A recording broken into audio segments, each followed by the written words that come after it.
আমি কোরআন শোনালাম আপনাদেরকে আগে, যে তারা বলবে আমরা মিসকিনকে খানা খাওয়াইতাম না। মাদ্রাসায় বোর্ডিং চলে, আমি জানি। আমার দেখুন, এই এলাকা কিন্তু চালের এলাকা নয়। এই এলাকা চালের এলাকা, চালের এলাকা নয়। আমার এলাকা চালের এলাকা, আমরা অনেক চাল পাই। আমার মাদ্রাসায় চালের কোনোদিন অভাব হয় না। উপরন্ত চাল আমরা বিক্রি করি, চাল যায় বিক্রিতে, চাল জমা থাকে আমাদের সেক্রেটারি রাইস মিল, সব বড় বড় রাইস মিল গুলো আমার বাড়ির কাছে। ওই জন্য চালের অভাব আলহামদুলিল্লাহ হয় না।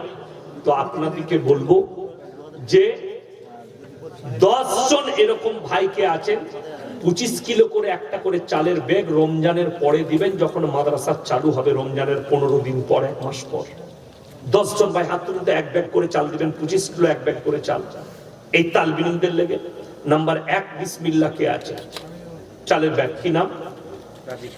রাজীব ভাই। একটা চালের ব্যাগ, মাশাআল্লাহ, আল্লাহ আপনার হায়াতে বরকত দেয়, কারোবারে আল্লাহ বরকত দেয়। ছাদের সেন্টারিং এর যত পেরেক লাগবে বাবু। আচ্ছা, সেন্টারিং এর ছাদে যতগুলো পেরেক রাখবে আমাদের বাবু ভাই সব পেরেক গুলো দিবেন, মাশাআল্লাহ, আল্লাহ উনার হায়াতে বরকত দেয়, রুজি রোজগারে। আমার ভাই 1 ব্যাগ চাল হয়েছে। এরপর বলুন কি নাম?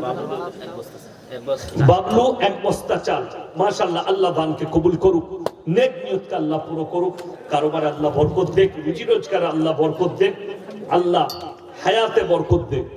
আমার ভাই আর কে? উজির ভাই 1 বস্তা চাল। আমি 10 বস্তা চেয়েছি, ক বস্তা হলো গো? 3 বস্তা হয়েছে। আর 7 জন ভাই বলুন 1 ব্যাগ, 4টা